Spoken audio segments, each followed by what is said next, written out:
अस्सलाम वालेकुम जी। सी जॉन के नए व्लॉग के साथ मैं आपकी खिदमत में हाजिर हूँ। तो आज हम जिस बात पे गुफ्तगू करेंगे या जिस मसले को डिस्कस करेंगे वो ये है कि क्या ऐसा कोई पैमाना है या ऐसा कोई पैरामीटर बनाया गया है पहले से कि जिसके मुताबिक हम देख सकें, परख सकें कि अगर ये रिश्ता आया है हमारे बेटे या बेटी के लिए तो ये मुनासिब है। मतलब ऐसी कोई कसौटी बनाई गई है जिस पे रिश्ते को परखा जा सके कि ओके ये इसके मुताबिक है, इसमें बिल्कुल फिट हो जाता है, ओके ये चलेगा। क्या आज से पहले इस मसले पे कभी कोई गुफ्तगू हुई है या इस मसले के बारे में लोगों ने डिस्कस किया है? कुछ दिन पहले मैं इसी सिलसिले को लेकर यूट्यूब पे सर्च कर रही थी तो बहुत सारी वीडियोस मेरे सामने खुलती चली गई, जिनमें से दो का जिक्र मैं आपके साथ करना चाहूँगी। एक वीडियो जो थी वो पाकिस्तान PTV पे 70s के ज़माने में कोई शो आता था जिसमें निज़ामुद्दीन नाम करके कोई साहब थे और वो इस तरह के घरेलू और माशरती मसाइल के बारे में डिस्कस करते थे और लोगों को आगाही देते थे और हल्के फुल्के हंसी मजाक के मौसम में इन मसाइल को सुलझाने या लोगों को समझाने की हत्तल इम्कान कोशिश करते थे। तो उनका ही एक क्लिप मेरे सामने से गुजरा जिसमें वो जिक्र ये कर रहे थे कि मसाइल बढ़ते चले जा रहे हैं और ज़िंदगी में मतलब कि ज़िंदगी में मसले मसाइल बढ़ते चले जा रहे हैं कि इन बढ़ते हुए मसाइल की सबसे बड़ी वजह ये है कि हम अपने बेटे और बेटियों के गलत जगह पे रिश्ते कर लेते हैं और जब रिश्ता कर लेते हैं तो मसाइल तो ज़िंदगी में पहले से ही होते हैं तो वो दुगने चुगने होते चले जाते हैं। अपने मसलों के साथ साथ अपने बच्चों के मसले भी हमें सुलझाने या उनके लिए सर खपाना पड़ता है। तो हमें ये करना चाहिए कि अपने बच्चों की शादियां जो हैं वो बेहतर जगह पर करें। अब उन्होंने जो बेहतर जगह का पैमाना बताया वो कुछ ये था कि लड़की वालों को चाहिए कि वो अमीर घरानों में अपनी बेटियों की शादियां करें और लड़कों को चाहिए मतलब लड़के वालों को चाहिए कि अपने घर में बहुएं जो हैं वो अपने से ज़रा कमतर घराने से लेकर आएँ। ये उनका बताया गया पैरामीटर या एक मेयार है, मैं अपनी बात नहीं कर रही। सियाणिया क्या है कि मुंडा जदों विआहो गरीबां दे घर विआहो ते धी जदों विआहो तगड़ियां दे घर विआहो। ये साडे वड्डियां ने गल्लां कहियां जी, लेकिन ये वाला मेयार भी आई डोंट थिंक सो कि ठीक है। इस मेयार पर भी सब लोग पूरे नहीं उतर सकते। सिर्फ दौलत को, अमीरी या गरीबी को ही मेयार नहीं बनाया जा सकता कि जो लड़की वाले हैं वो अपने से बेहतर घराने को ही मतलब कि अपने से ज़्यादा दौलतमंद को तरजीह दें और जो लड़के वाले हैं वो ये सोचें कि गरीब घराने से लड़की लेकर आएँ लो फिर बहू जो है वो अंडर कंट्रोल रहेगी या समझदार मिलेगी या कम में गुजारा करने की आदी होगी और हमारी शुक्रगुजार होगी वटेवर। लेकिन मेयार दौलत को समझा गया तो ये पैमाना भी ठीक नहीं रहा। इसी दहाई की यानी 70 की दहाई की ही एक और मूवी का मैं जिक्र करूंगी, Pakistani black and white Punjabi movie का मैं जिक्र करूंगी। उसका एक सीन जिसने मुझे बेहद मुतासिर किया।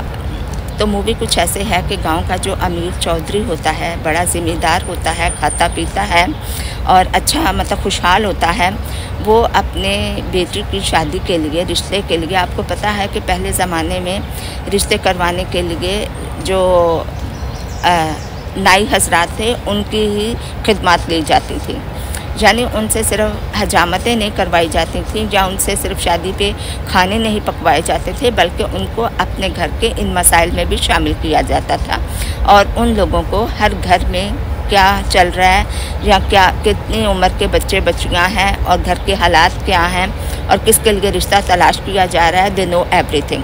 तो पुराने ज़माने में नाइयों से ये खिदमत भी ली जाती थी। तो चलते हैं उस पहली बात की तरफ कि होता कुछ यूँ है कि चौधरी की बेटी जो होती है वो जवान होती है और चौधरी उसके रिश्ते की खातिर एक नाई को बुलाता है घर में और उसको कहता है कि भाई तुम्हारी नज़र में तुम तो घूमते फिरते रहते हो, बच्ची जवान हो गई है, कोई रिश्ता कहीं मुनासिब हो तो बताओ। तो वो चौधरी को बताता है कि मेरी नज़र में एक बेहतरीन रिश्ता है, तुम्हारे ही गाँव का लड़का है, खाते पीते नहीं हैं, लेकिन लड़का जो है वो शहर जाके थोड़ा बहुत पढ़ लिख गया है और नहायत ईमानदार है, क्योंकि उसके जो लेटर्स आते हैं वो जब डाकिया लेकर आता है तो पुराने ज़माने में यही होता था कि डाकिया अगर लेटर लेकर आया तो घर में अगर कोई पढ़ा लिखा नहीं है तो उसी पोस्टमैन से कहा जाता था कि प्लीज़ ज़रा पढ़ के सुना दो। तो नाई का कहना ये था कि वो मेरा फ्रेंड है और वो मुझे बताता है कि वो बड़ी अच्छी बातें अपने ख़त में लिखता है, शहर के बारे में और गाँव के बारे में, ईमानदारी के बारे में। और वैसे भी जब भी वो गांव में आता है तो गांव को सुधारने की, अच्छा करने की, आई मीन टू से कि he was the perfect guy for the Chaudharys daughter. तो नाई भी यही कह देता है कि वो तुम्हारी बेटी के लिए वो बेहतरीन रिश्ता है। तो चौधरी कहता है लो जी, मैं भूखे नंगों के घर अपनी बेटी को भेज दूं? मेरी बेटी इतनी नाजों की पली है, आज तक उसने मतलब कि कोई मेहनत का काम नहीं किया और उनके घर में जाके तो उसको तो सारे काम करने पड़े या ये करना पड़े। आई मीन टू से कि वो ना दौलत के पैमाने पे तोलता है कि भाई नहीं भाई वो अमीर नहीं है और इसलिए ये रिश्ता नहीं चलेगा। इससे तो बेटर ये है कि मेरी बहन का जो बेटा है, चाहे गुंडा है, बदमाश है, खाते पीते हैं और इतने अमीर हैं, मैं वहाँ कर लेता हूँ अपनी बेटी की शादी। तो जो नाई उसको जवाब देता है ना, डेट वॉज रियली गुड। नाई उसको कहता है कि चौधरी याद रखो, तुम्हारी पूरी दौलत खर्च कर दी जाए तब भी तुम्हारी बहन के बेटे को, जो कि बदमाश है, शरीफ और ईमानदार नहीं बनाया जा सकता। लेकिन अगर एक गरीब, ईमानदार, पढ़ा लिखा आदमी तुम्हारा दामाद बनेगा तो तुम्हारी दौलत को, तुम्हारी इज्जत को चार चांद लगा देगा। आसपास के तमाम गांव वाले तुम्हारे दामाद को पढ़ा लिखा मान के तुम्हारी इज्जत करेंगे और वो जो पढ़ाई लिखाई करके आया है उसको जब इस्तेमाल करेगा तो तुम्हारी दौलत में भी इजाफा होगा। हालांकि वो तुम्हारी दौलत का आई डोंट थिंक सो कि भूखा होगा, लेकिन इस पैमाने पे ज़रा परख के देखो। तो मुझे ये बात भी बहुत अच्छी लगी, उस मूवी का ये क्लिप भी मुझे बहुत अच्छा लगा और मैंने बहुत सारे लोगों को फॉरवर्ड किया। उस क्लिप को मैंने स्क्रीन उसका रिकॉर्डिंग करके बहुत से लोगों को फॉरवर्ड किया। लेकिन आपने देखा कि ये दोनों जो बातें हैं, एक में दौलत को मेयार बनाया गया, दूसरी में ज़्यादातर शराफत को मेयार बनाया गया। दौलत के मुकाबले में फिर भी शराफत का पैमाना ऊंचा रखने के लिए उस नाई ने उसको डिटेल में डिस्कस किया। लेकिन अगर हम अपने इस मसले को हल करना चाहते हैं तो हमें देखना होगा कि हम कौन हैं, हम कहां से रहनुमाई हासिल कर सकते हैं, हमें रहनुमाई कहां से मिल सकती है, कौन सी चीज़ हमारी रहनुमाई के लिए हमारे हाथ में थमाई गई है, हमें उसी की तरफ रजू करना होगा और हमें अपने मसले का, इस मसले का स्पेशली हल भी वहीं से मिलेगा। जी बिल्कुल, आप बिल्कुल ठीक समझे, मैं कुरान पाक का जिक्र कर रही हूँ। अब लोग कहेंगे कि कुरान पाक को तो नाज़िल हुए हज़ारों साल हो गए, अनाउज़ु बिल्लाह, बहुत सारे लोग ऐसे हैं। हज़ारों साल हो गए, वो ज़माना और था, वो पैमाने और थे। हजूर, कुरान पाक हर ज़माने के हर लोगों के लिए भलाई या मसाइल के हल के लिए भेजी गई है। ये किताब किसी एक खित्ते, किसी एक वक्त या किसी एक इलाके के लोगों की भलाई के लिए नहीं भेजी गई। इसको जब भी आप खोल के देखेंगे, अपने मसले को जानने के लिए आपको इसको डीपली स्टडी करना होगा। लेकिन अगर आप डीपली स्टडी नहीं कर सकते तो आपको इस किताब को जानने वाले और ऐसे जो आपको सही राह दिखा सकें, आपको उनसे रजू करना होगा। सबसे पहले तो ज़रूरी ये है कि अपनी ये जो बात है कि वो पुराने ज़माने थे, इस गलतफहमी को दूर करने के लिए थोड़ा सा टाइम लगाइए और कुरान पाक में ढूंढने की कोशिश कीजिए कि कौन कौन सी आयत में, कौन कौन सी सूरा में ऐसे मसाइल के हल को या ऐसे मसाइल को डिस्कस किया गया है शादी ब्याह के सिलसिले में, या फिर उन मसाइल को डिटेल में अहादीस में, तफसीर में तलाश करने की कोशिश करें। हमारी ज़िंदगी में जो परेशानियां, तकलीफ़ें और बीमारियां हैं, उनकी मेन वजह यही है कि हमने अपनी बेसिक से बहुत दूर निकल गए हैं। आप बीमारियों को ही ले लीजिए, जब से हमने नए नए खाने शुरू किए हैं, नई नई प्रोसेस किए हुए फूड खाने शुरू किए हैं, फास्ट फूड हमारी ज़िंदगी में आ गया है। ट्रेंड के पीछे मत भागिए। ट्रेंड तो पहले ये बनाया गया कि फ़ास्ट फूड खाएं, देन आप जो है हाई सोसाइटी से ताल्लुक़ रखते हैं। फ़ास्ट फूड खाने जाते हैं, हम तो बाहर जाते हैं, हम तो बर्गर खाते हैं, हम तो पिज़्ज़ा खाते हैं।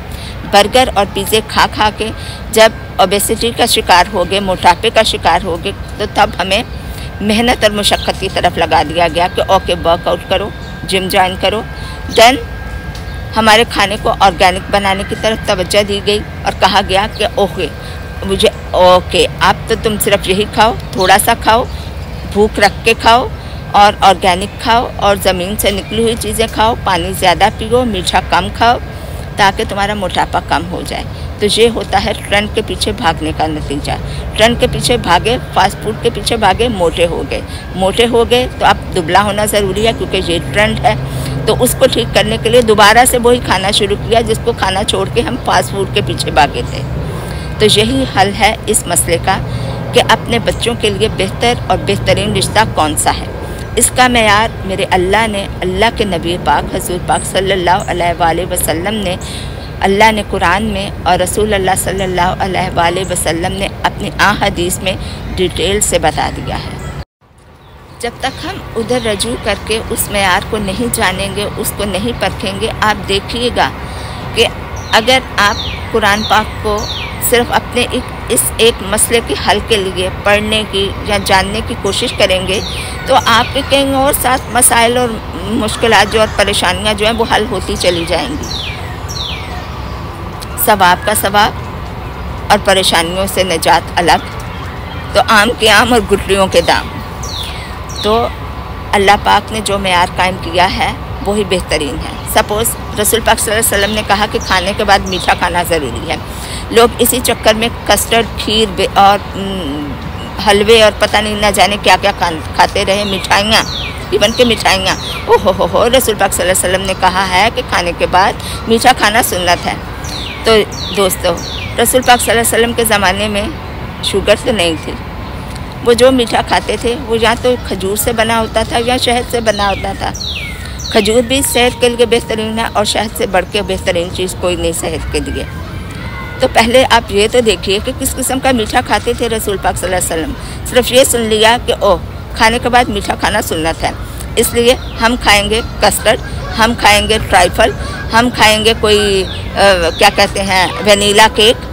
आप सबसे रिक्वेस्ट करूँगी जो मेरे उस ग्रुप के मेंबर्स हैं और जो बनने जा रहे हैं इंशाल्लाह ताला, कि जब भी आपकी कहीं बातचीत कामयाबी की हदों को छूने लगे या आपको लगे कि माशाल्लाह यहाँ बात ठीक हो जाएगी, तो प्लीज़ हमें एक मैसेज करके इन्फॉर्म कर दें, इससे आपकी बड़ी मेहरबानी होगी। इसके साथ ही मैं आपसे रुखसत चाहूँगी। इंशाल्लाह नेक्स्ट टाइम फिर किसी मसले या किसी बात को लेके हम आपकी खिदमत में हाज़िर होंगे। उम्मीद है आप हमारी बातों को इस कान से सुना और इस कान से निकाल दिया, ऐसा नहीं करेंगे। हमारे ग्रुप को ज्वाइन कीजिए और ताकि आप उसकी कारकर्दगी, उसके काम करने के तरीके को ज़ाती तौर पे जान सकें और उसके बाद जो आपके कॉन्टैक्ट में लोग हैं आप उनको भी उस ग्रुप में शामिल होने के लिए कहें। ये भी एक तरह से सदका जारिया होगा कि हो सकता है आप जिस बंदे को इस ग्रुप को ज्वाइन करवाएं उसके ज़रिए बैठी हुई किसी बच्ची का घर बस जाए, बैठे हुए किसी भाई बेटे को उसका मुनासिब शरीके हयात मिल जाए। तो ये भी आपका डाला हुआ जो मेंबर होगा वो हमेशा सदका जारिया ही समझा जाएगा। और सदका जारिया इसका हम आपको क्या सिला देंगे, इसका सिला तो अल्लाह पाक इंशाल्लाह आपको देगा। तो हमारे इस कार्य खैर को सिर्फ हमारा मत समझिए, ये आपका है। जो जो इसमें शामिल हो रहा है वो एक सदका जारिया के काम से लिंक होता चला जा रहा है। अल्लाह पाक हमें सबको नेक अमाल की, अच्छे अमाल की, दूसरों की मदद करने के अमाल की तौफीक अता फरमाए और अपने सिवा किसी का मोहताज ना करे। आमीन सुम्मा आमीन।